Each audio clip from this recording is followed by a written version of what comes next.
ngamukele collective responsibility. Yes. Ero kamano. Waduki mana chien. Angedi ki wuothe piny luo kaka manaja winjo moro penjo ka ni to isekwana wandeni mang'eny gi projects mamoko ma sirikal timo e piny luo. Ponti naka mang'eny jomoko wacho ni une mwinjo ber kaka jo sirikal. To piny luo kara jo piny luo, why should they embrace this government? Mana mawiye en gi political lens mare gi economic lens mare. Victor, in gi advantage ni isego namba ariyo gite, namba mar siasa gi namba mar bede sirikal. Be pora go kata namba mar siasa pora ga go. Ngene ki golo ngere bungu. Jero dala.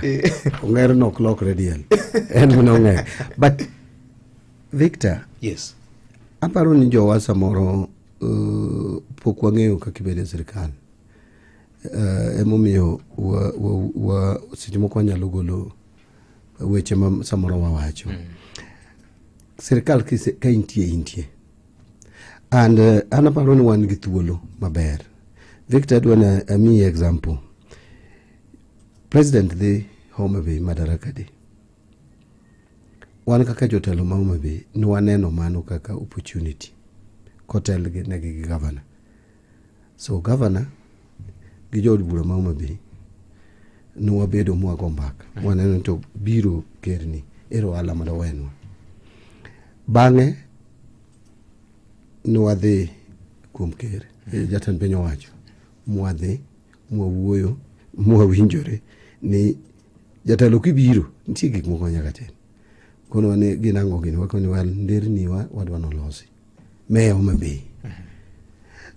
Wadwaro ni mondo losnwa paya kar meli kacha. Ose los phase 1, phase 2 wadwano losi. Wadwani airport makabunde. Ubed airport. I mean airstrip ubed gi kore. Wadwaro ni stadium olosi. So stadium ma Raila Odinga stadium. Ugolo ne pesa kwa sports fund. Masani kuro inano ko obere ukete maber ma kadine waketo ni governor wange magolo pesa moro moeuro mabecha. Samoro ji dok yud kata yath e hospital.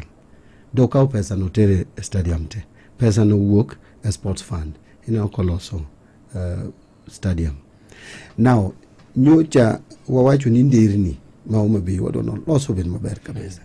Kogo kwan gi te to yud ni mano 5.4 billion. Okay. Ma inonka kiago Trebur nyaka junction makodoyo. Dhibedo yo ma iluone dual karedwe. Ma enoka sana se chak lose. Ma koni geche kadhe koni geche kadhe. Now ma yo achiel. Yo mar ariyo wadwano wa divert kabunde wadwani koro kabunde wene space nikech medo runway cha. Koro lamcha madhi road cha. I diverte. Okay. Mano kao pesa. About 900 million. Dual Caribbean is another about 900 million.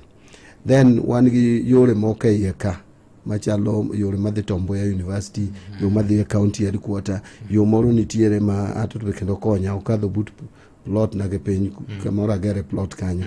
Yuluongo ni Sofia to dhi donjo Mbita Road. Okay. But Katolika. But Katolika mali. Gorofa makanyo karen mari mheshimiwa. Macha mara. Mara ni kanyo tok starit kanyo. Okay. Then kia lela. No wawacho ni mabe mo take advantage. Kia Lala. Yes. Tiluo Kanyada West ka. Iluo Ruga nyaki idonji gi Ruga choyo ma rodi. Kise kadho rodi. Kakore the Mbita. No, kise kadho rodi idi Kobodo. Kobodo kocha. Nitiere yoruno iloso. Okay. Lam. Nitiere Omahambla. Yore gite me Homa Bay. Kao 5.4 billion. Now, kane wabedo gi Minister ma roads. One gi leaders ma Homa Bay. No nyalo mna miyo wa 1.8 billion kwa fuel levy fund. Okay. Pesa modong ni Victor atiyo gi Kalamba. 233. Yes. Article 233. Assign. Now, king'iyo the ginene paya ma Homa Bay. 600 million. Mwamiyo jo Kenya Ports Authority they spend kanyo. Okay. Again, atiyo gi Kalamba mar Article 223. Mateko no omema na Minister mar Finance. Then king'iyo the Kabunde, igero koro igero the terminal. Okay. Kama ji donje, Waiting Bay, all that. Okay. 197 million. Yeah. Kenda chaka tiyo gango Kalamba. And ene gimwa bedo gi governor gi MPs wa tuwa winjore, and you know en gima yot. Gigi ok mag Mbadi, gigi ok mag Gladys Wanga, gigi ok mag MPs ma Homa Bay, gigi wabedo kaka jotelo ma Homa Bay, to waneno ni opportunity mabiro ni ere kaka wa take advantage. Okay. To nikech Mbadi en minister majo Kenya, but Homa Bay en wuodwa, ere kaka dang Kalambe tika, and ok en gima watimo ma irregular. President biro, okay, nyaka timie gik moko